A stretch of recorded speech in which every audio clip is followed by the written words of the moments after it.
Halo, assalamualaikum teman-teman. Di pertemuan ke-9 ini kita akan membahas tentang film. Tentunya membahas film membutuhkan waktu yang panjang dan pembahasan yang mendalam. Namun demikian karena keterbatasan tempat dan waktu, akhirnya ya hanya satu pertemuan aja. Saya berharap teman-teman bisa membaca buku-buku atau referensi yang lain sehingga menambah wawasan dan pemahaman teman-teman tentang film. Di slide kedua ini ada cuplikan film. Saya ambil cuplikannya dari filmnya Charlie Chaplin. Cuman nggak bisa di play di materi ini. Jadi saya liatin aja tuh ya, sedikit-sedikit. Charlie Chaplin adalah salah satu tokoh yang sangat terkenal di era film bisu. Ya, kalau era film bisu tuh masih gambarnya hitam putih kayak begini. Salah satu yang membuat dia terkenal itu adalah sisi humornya. Tapi kalau kita memperhatikan lebih detail dan lebih seksama, sebetulnya humornya tuh nggak sekedar lucu-lucuan aja, banyak satir ya, banyak kritik yang Charlie Chaplin ungkapkan melalui filmnya. Nah, inilah yang salah satu menjadi kelebihan dia ya, udah memulai komedi dan satir dalam satu waktu gitu ya. Dianggap jenius Charlie Chaplin ini. Kita mulai dengan definisi film. Kalau menurut Kamus Besar Bahasa Indonesia, ya terbitan Balai Pustaka, film itu adalah lampu tipis yang terbuat dari seluloid tempat gambar negatif. Perkembangan film nggak bisa dilepaskan dari perkembangan kamera foto. Karena kamera foto dulu ya, kan itu ada filmnya tuh, ada negatifnya. Nah, itu juga digunakan di film untuk merekam atau mengcapture peristiwa gambar ya melalui kamera. Jadi film itu definisinya diambil dari tadi tuh ya, seluloid, pita seluloid. Film juga dimaknai sebagai lakon, cerita, gambar hidup. Tapi menurut Undang-Undang Nomor 892, film adalah karya seni dan budaya. Di situ merupakan media pandang dengar atau audiovisual berdasarkan asas sinematografi, direkam dalam pita seluloid, pita video, piringan video atau bahan yang lain. Karena sekarang kan udah digital ya. Kemudian melalui proses kimia atau proses elektronika. Film bisa dibuat tanpa suara, dapat mempertunjukkan ditayangkan dengan sistem mekanik, elektronik maupun lainnya. Jadi kalau ngomongin film, kalau filmnya itu ya, selain pitanya, cara ngerekamnya gitu ya, termasuk juga cara publikasinya. Apakah ditampilkan di layar lebar, di bioskop, atau di TV, di laptop, dan segala macam. Itu termasuk itu.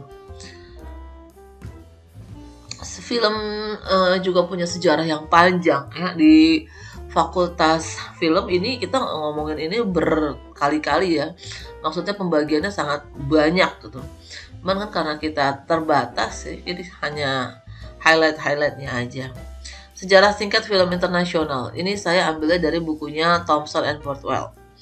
Pembabakannya dibagi menjadi 4, early cinema, perkembangan suara dalam sinema, kemudian setelah Perang Dunia Kedua, dan sinema kontemporer.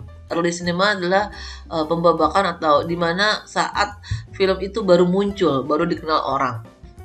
Kita mulai dari tahapan early cinema dulu. Jadi di masa early cinema, jadi kalau ada cinema, ada movie, ada film gitu. Mana yang artinya apa sih? Jadi kalau film tadi ya merujuk pada pita seluloid. Kalau misalnya dari definisi yang berikutnya kan tadi ya proses merekam secara elektronik dan kimiawi sampai dia ditayangin. Tapi sinema itu merujuk pada tempatnya untuk menikmati film atau bioskop. Karena dulu untuk menikmati film kita nggak bisa di rumah, harus pergi ke teater gitu, ke bioskop. Early cinema itu diawali ketika setelah Perang Dunia I dan hampir semua negara bangkrut karena perang. Jadi seniman hadir dalam bentuk sinema yang sederhana. Sebetulnya film itu udah cikal bakal merekam gambar itu udah ada di tahun 1870-an gitulah. Ya ketika misalnya ada perkembangan telepon dan fonograf ngerekam gambar gitu. Nah, ini udah muncul nih cikal bakalnya. Kemudian orang melakukan improvisasi ya, ilmuwan-ilmuwan terutama ilmuwan fisika. Ini ada fisikawan Joseph Plato dan Profesor Simon Stamper. Dia menemukan alat namanya phenakistoscope yang 1832 nih. Ini jauh sebelum 1876. Nah, ini apa nih, kayak begini nih. Ya, ada gambar terus diputar terus dia bergerak. Muncul juga alat namanya zootrope 1867. Nih gini ya bentuknya ya. Selanjutnya bersama dengan fotografi ditemukan negatif film. Jadi orang udah penasaran fisikawan kalau gambar yang statis kemudian digerakkan akhirnya jadi gimana? Oh, membentuk ya film animasi gitu ya, cikal bakal animasi bergerak dinamis. Kemudian 1882 Edward Muybridge. Ini kalau teman-teman yang ambil fotografi pasti nggak asing dengan nama ini. Ya, jadi memulai kalau gambar yang statis dijajarin kemudian digerakkan secara cepat itu akan membentuk tadi tuh ya film bergerak. Ini beliau ya yang pertama kali mencoba menggabungkan gambar-gambar dari foto. Gitu ya. Tahun 1822 ada sebuah box mirip kamera yang dapat memainkan 120 frame. Nah, ini juga penemuannya dilanjutkan, jadi nggak di situ aja, berlanjut terus gitu. Ya, penemuan ini dilanjutkan oleh Etienne Jules Marley. 1877 Emile Raynaud menemukan praxinoscope, alat mirip zoetrope namun lebih dinamis gerakannya. Itu ya, panjang sekali. Terus kemudian penemuannya ini oleh Raynaud keliling dunia eksebisi. Dalam ruangan sederhana kemudian ada layar. Nah, inilah yang dianggap sebagai sinema sederhana. 1892 si Raynaud itu udah eksebisi, udah keliling gitu, udah roadshow memamerkan penemuannya. Nah, 1895 Raynaud udah menggunakan kamera. Nah, istilah ini kemudian digunakan. 1888 Augustin Le Prince membuat gambar dalam negatif film. Penemuannya memungkinkan 16 frame per detik dalam pita seluloid. Jadi diteruskan lagi penelitiannya. 1888 Edison menemukan fonograf.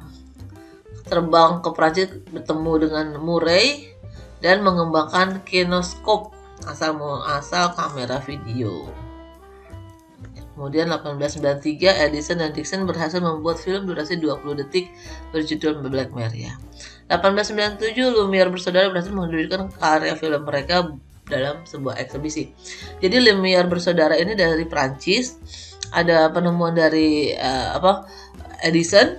Nah, kemudian dia bikin film sendiri. Nah, inilah orang yang dianggap sebagai orang yang sangat berjasa dalam salah satu orang yang berjasa dalam perkembangan film dan sinema, makanya dia akhirnya kemana-mana udah memamerkan filmnya gitu. Jadi orang udah mulai menonton film di zamannya Lumiere bersaudara. Dia nggak cuma di Prancis aja, akhirnya sampai ke luar negeri.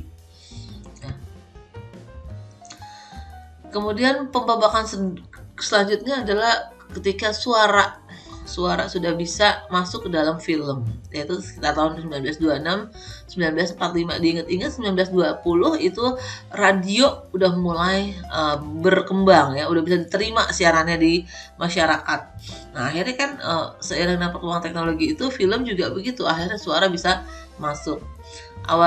Diawali dengan popularitas Nickelodeon, semacam film eksebisi. Nah, Nickelodeon perusahaan film dari Amerika yang dia nih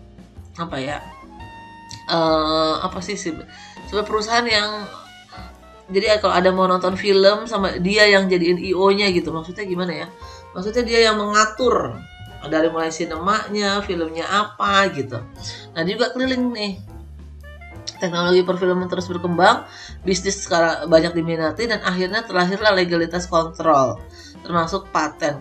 Film teknologinya itu paten, tapi kalau filmnya kayak misalnya judul film Titanic gitu, misalnya film Spider-Man, filmnya itu hak cipta. Jadi paten ini adalah hak yang diberikan ketika misalnya orang menemukan alat teknologi, nah itu dapatnya paten. Tapi kalau bentuknya hasil karya pikiran dalam bentuk film, suara, karya tulis, itu namanya hak cipta.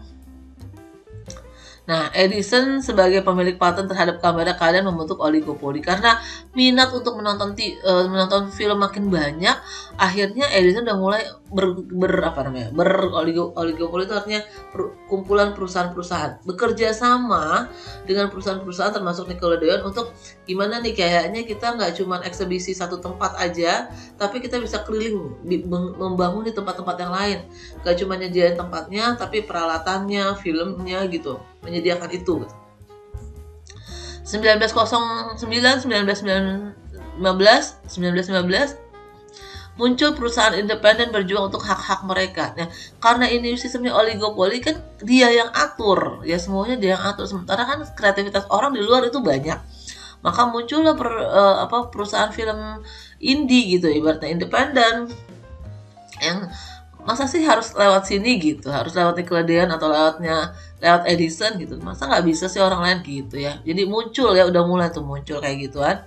Akhirnya memunculkan film feature ya, dan mulailah bintang-bintang di casting ya, mulai film narasi, dan akhirnya orang mikir, oh iya ya, nggak cuma film-film dokumenter aja, tapi juga bisa film cerita. Mulailah ya berkembang.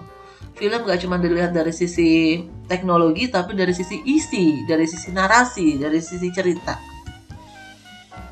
Nah, ini potongan-potongan film ya, potongan-potongan. Udah mulai ya memikirkan pengambilan gambar, angle ya, tuh kayak begitu. Ya, ini rata-rata masih medium ya, masih medium dan jauh dari jarak jauh. Hollywood sudah mulai terbentuk. 1915 udah muncul Hollywood dan banyak studio-studio film yang muncul. Dan genrenya juga makin berkembang dengan gaya Charlie Chaplin ya. Populer. Tapi kan Charlie Chaplin adanya di era bisu, Bu. Ini kan udah mau masuk era suara. Ya maksudnya gaya Charlie Chaplin. Gaya Charlie Chaplin itu komedi begitu. Ya, komedi. Ya. Era ini sangat dipengaruhi perkembangan fotografi di Prancis dan Jerman. Tadi ya karena Lumière bersaudara. Kemudian muncul teori Oimpressionis. Sutradara percaya bahwa sinema adalah bentuk seni. Aliran itu. Jadi kalau bentuk sinema adalah seni, bagaimana cara mengekspresikan perasaan manusia ke dalam film. Jadi filmnya itu banyak film-film yang absurd ya. Kita nggak paham gitu. Begitu ya. Itu namanya seni. Ide-ide yang membedakan dengan yang lain sehingga ide ini nanti menghasilkan pengalaman dan bagi penonton. Nah, itu namanya Oimpressionis, bahwa film sebagai media untuk seni. 1923 sudah ada perlengkapan editing. 1920-an perkembangan finansial film seperti sektor penyewaan peralatan, distribusi, eksibisi ya, itu mulai berkembang ya, saking banyaknya orang yang tertarik karena mungkin nggak ada cara hiburan, media hiburan lain ya. Jadi kalau misalnya menghabiskan waktu bisa pergi ke bioskop. Jadi makin lama bioskop makin banyak dan membutuhkan banyak orang, menyerap tenaga kerja, juga akhirnya menghasilkan uang gitu dari situ. 1927 mulai sinkronisasi suara. Jadi antara gambar sama suara beda nih editingnya. Kalau zaman dulu masih pakai pita seluloid itu editnya manual tuh artinya dipotong terus disambung sendiri pakai tangan ya gitu. Tapi kalau sekarang karena ada suara ya, nah mulai nih ada mesin edit gitu ya, bukan mesin edit, suaranya bisa direkam dan masuk ke dalam kameranya. 1930 Soviet pertama kali memunculkan film bersuara judulnya Plans for the Great Works. Tentu aja nih bukan judul asli dari bahasa sana ya. Ini udah diterjemahkan. Jadi 1930 justru film bersuara pertama itu dari Soviet. 1933 hampir semua film di Inggris bersuara. 1930-an akhirnya film juga masuk ke Jepang dan Jepang mulai memproduksi film yang berbicara ya. Padahal Jepang bukan negara yang pertama kali menemukan teknologi ini ya, tapi dia berkembang sangat cepat ya, karena itu dia kan keuletan masyarakatnya. Tahun 1930 sudah dikenal dengan istilah dubbing, sound effect, mixing, subtitle. Jadi di tahun ini pun editing suara udah mulai. Hollywood Studios 1930 sampai 45 genrenya makin beragam, gak hanya film perang, ada film noir dan lain-lain. Juga make up orders makin penting ya, orang udah mikirin tuh ya, kayak di sini pengambilan gambarnya ada yang medium, ada yang medium juga tapi jauh ya. Oke, sejarah singkat film, masih ngomongin ini ya. Sekarang pembabakan yang ketiga setelah Perang Dunia II 1946-1960. Nah, ini kan ada ketegangan antara Amerika dengan sekutunya ya, dengan komunis ya. Nah, Jepang juga ya. Jadi ribut nih kan. Karena keadaan Perang Dunia ini akhirnya mempengaruhi kerjasama US dengan USSR, Uni Soviet waktu itu. Bagi Amerika, film adalah alat propaganda yang memberikan kesan bahwa Amerika adalah negara yang makmur dan adidaya. Nah, sebetulnya sampai sekarang masih berlaku ya, kalau kita lihat film-filmnya Amerika pasti jagoannya orang Amerika dan menang gitu. Di era ini udah masuk film berwarna, filmnya udah berwarna. Kemudian bersamaan dengan TV, teknologi TV juga udah mulai berkembang. TV udah masuk ke rumah-rumah, terutama di Amerika ya. Hollywood merambah pada televisi, jadi menyaksikan film udah nggak lagi hanya di bioskop, di rumah udah bisa. Dan dikenallah istilah layar lebar, CinemaScope. Tahun 1960 ada 600 bioskop di seluruh Amerika. Dan genrenya juga makin berkembang. Ada musikal, horor, sejarah ya, komedi dan lain-lain. Nah, ini kita lihat ya cuplikannya. Nah, ini film kartun. Nah, mulai muncul film kartun di Amerika, Disney. Kalau nggak salah Disney itu 1960-an. Karena udah ada musiknya, udah ada segala macam. Dan sekali lagi teman-teman, manga, film animasi Jepang itu terinspirasi dari Amerika. Kita lihat Mickey Mouse-nya ya, lihat tuh karakternya, matanya gede-gede gitu ya. Ya, Bambi. Nah, ini kan mempengaruhi gaya animasi di Jepang juga. Tapi kenapa Jepang bisa lebih punya karakter sendiri, maju juga animasinya gitu ya. Itu pertanyaan yang kita bisa jawab di diskusi selanjutnya ya. Nah, tadi pembabakan ketiga udah ya, setelah Perang Dunia. Sekarang masuk ke sinema kontemporer, yaitu tahun 1960 sampai sekarang nih. Sinema yang kekinian. Di masa ini perkembangan TV sangat pesat. Film di US terkendala Perang Vietnam. Jadi waktu itu tahun 60-an Amerika ribut lagi, perang lagi sama Vietnam. 1960 resesi industri film di US. Karena apa? Karena budgetnya itu dialihkan ke perang. Ya kan, banyak veteran-veteran yang dikirim, terus banyak demonstrasi, jadi kacau deh negaranya. Jadi banyak resesi gitu. Kemudian bangkit lagi pada akhir 1970-an. Akhirnya dikenal lah istilah-istilah dalam perfilman namanya box office atau blockbuster. Film-film yang berhasil meraup keuntungan dan mendatangkan jutaan penonton untuk menonton film itu. Nah, sekarang kita masuk ke sejarah film di Indonesia ya, sekilas tentang film di Indonesia. 1910 film masuk ke Indonesia dibawa oleh Belanda ya. Bentuknya adalah film dokumenter. Makanya kita beberapa film, arsip film kita masih bisa lihat ya, bagaimana perang dan segala macam itu ada ya, karena salah satunya dibawa oleh Belanda. 1927 muncul film pertama lokal berjudul Eis Acih oleh Java Film Company.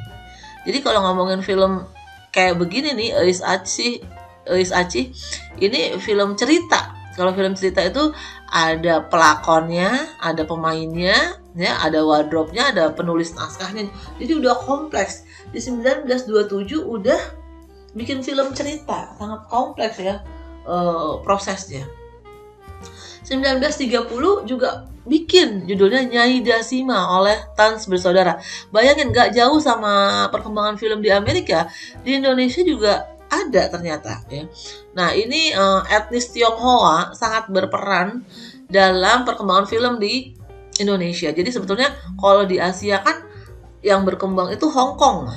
Ya, di Hong Kong dan India. Perkembangan filmnya tuh sangat pesat gitu ya. Banyak sekali film-film yang dihasilkan. Jadi kita juga kecipratan gitu ya, karena deket kan wilayahnya.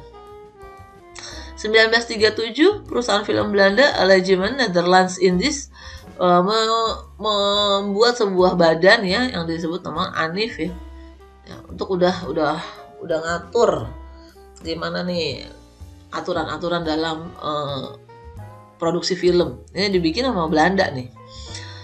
Terus kemudian ada wartawan Indonesia bernama Sairun, dia sukses memproduksi film berjudul Terang Bulan. Nah, ini diproduksi oleh ANIF, memadukan pemahaman India dan musik keroncong. Ini udah mulai ada film musikal, ya, ada lagu-lagunya, ada keroncong-keroncongnya gitu. Tapi ini masih belum, ini udah masuk film bersuara ya. Tuh kan, keren juga ya, berarti Indonesia juga nggak ketinggalan. 1946 produser Wong bersaudara merintis film-film perjuangan berjudul Air Mata Mengalir di Citarum, Anggrek Bulan, dan Jauh di Mata. Nah, ini 1946 film-film cerita juga banyak ya. Gimana nontonnya? Pakai bioskop ya, nontonnya di bioskop. Jadi bioskop sederhana. Tapi ini kan lagi zaman perang ya, iya ya. Ini nonton ada kok bioskopnya, sederhana banget. Dan jangan bayangin bioskopnya tuh kayak teater gitu, enggak, masih sederhana aja, kursi-kursi, terus ada layar gitu doang. 1950 muncul Perfini, perusahaan film nasional.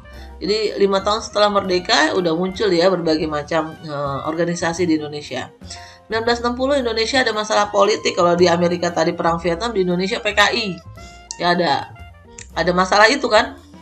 Jadi akhirnya menghambat perfilman di Indonesia. Bioskop ada yang pro dan kontra terhadap film Jepang. 1966 nih banyak film Jepang yang masuk. Jadi banyak juga bioskop di Indonesia yang pro dan kontra.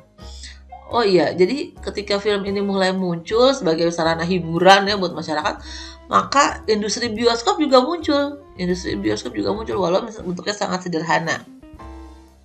1970-1985 muncul Warkop. Oh, ini setelah perfilman kita udah mulai masuk nih film-film dari negara lain, dari Jepang, dari Amerika, dari mana-mana ya, Hong Kong, India. Nah, 1970-1985 muncul Warkop, film laga, dan lebih dari 600 judul film diproduksi. Jadi teman-teman, ini seingat saya ya, ini bioskop itu banyak sekali di Indonesia. Bioskop itu banyak. Bukan 21 ya, jadi bioskop yang, dan bentuknya udah teater ya, udah kursi-kursinya dari atas ke bawah tersusun gitu. Itu banyak banget gedung-gedung kayak begini.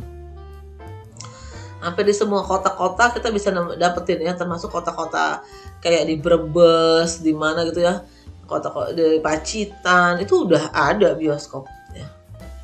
1990 muncul film-film yang mengumbar sensualitas di Indonesia. Yang muncul lah ya, film yang berpakaian-pakaian minim. 1998 muncul berbagai genre, produksi film makin berkembang. Nah, di sini nih ya, tahun 98 di perkembangan film di Indonesia ini macam-macam. Jadi waktu itu ada Rhoma Irama bikin film ya, pokoknya dari tahun 90-an Rhoma Irama bikin film, menggabungkan film dangdut, terus ada actionnya, kemudian ada film-film yang lain ya, film laga yang lain, Benyamin ya, film komedi, udah gabung ya, romantik komedi gitu ya, horor. Nah, ini udah sangat beragam ya jenis-jenis film. Nah, berdasarkan jenisnya, bukan berdasarkan genre, berdasarkan jenis, dokumenter, sejarah, perjalanan, biografi, fiksi, dan eksperimental. Sebetulnya 3 ya, kalau berdasarkan jenis cuma 3, film fiksi, non fiksi, dan eksperimental. Tapi ini film yang non fiksi dibagi lagi. Nah, ini salah satu bentuk poster film zaman dulu ya teman-teman. Tuh ya, ada ilustrasinya. Ini judulnya Intan Berduri. Kebetulan saya ini nonton film ini ya. Bercerita tentang orang yang miskin gitu ya. Kemudian dia dapat ngambil ikan. Tadinya mau ngambil ikan, taunya dia dapat ikannya tuh di dalamnya ada emasnya gitu, ada intannya. Nah akhirnya seketika menjadi kaya dan sombong sehingga tadinya hubungan sama keluarganya adem ayem jadi berantakannya, jadi neraka deh gitu kehidupannya dia. Nah ini maksudnya intan berduri. Nah ya. Karakteristik film. Oke, karakteristik film. Jadi apa yang membedakan film dengan media yang lain? Pertama, dia menggunakan layar yang luas. Maksudnya keleluasaan bagi penonton untuk menikmati gambar. Nah, itu karena pertimbangannya film dinikmati di layar lebar ya. 2, pengambilan gambar shotnya adalah keadaan yang dibuat sedekat mungkin dengan realitas. Kalau ini film cerita ya berarti dia atas. Kalau dia film dokumenter benar-benar diangkat dari kejadian peristiwa yang real. Jadi menggambarkan suatu film ya harus sedekat mungkin dengan realitas gitu. Jadi kalau misalnya, tapi gimana dengan film fiksi, film Harry Potter gitu misalnya, atau film Batman, itu kan nggak nyata. Iya itu nggak nyata, tapi kan mobil yang digunakan, terus persenjata-senjatanya, cara dia terbangnya itu harus sesuai gitu. Mas terbang tapinya dia cuma berdiri doang terus nggak berkibar-kibar sayapnya, itu kan aneh gitu. Jadi harus ya sesuai, kalau terbang ya terbang di antara awan-awan gitu ya. Maksudnya begitu. Jadi walaupun fiksi tetap kita menuntut logika ya. Masyarakat yang nonton tuh menuntut logikanya di dalam gambar. 3, konsentrasi penuh. Jadi kalau kita nonton, maunya jalan ceritanya kita tonton sampai habis. Dan paling sebel kalau ada yang spoiler, ntar begini nih, ntar begitu nih, kesel ya. Jadi pengen menikmati gitu ceritanya, gambarnya.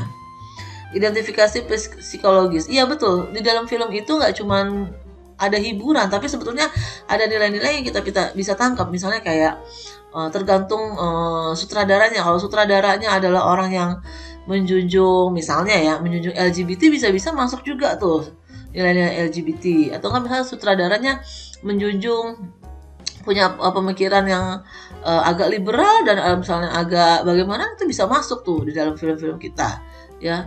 Nah itu ekspresi psikologis ya, baik itu dari sutradara maupun dari produser film. Kemudian di sini ada unsur film. Unsur film secara umum dibagi 2, ada dari sisi naratif, ada dari sisi sinematif. Walaupun itu film dokumenter, tetap butuh naratifnya, tetap butuh ceritanya. Dari mana? Dari voice overnya, dari orang yang bercerita, yang menyampaikan informasi. Kenapa film ini muncul? Kenapa peristiwa itu terjadi? Tuh, narasi. Nah, narasi berhubungan dengan tokoh, waktu, tempat, dan alur cerita. Makanya mohon maaf saya agak cerewet di bidang ini ya, karena kalau nggak logis, nggak manusiawi ceritanya, nggak ada yang nonton, orang udah bosen gitu.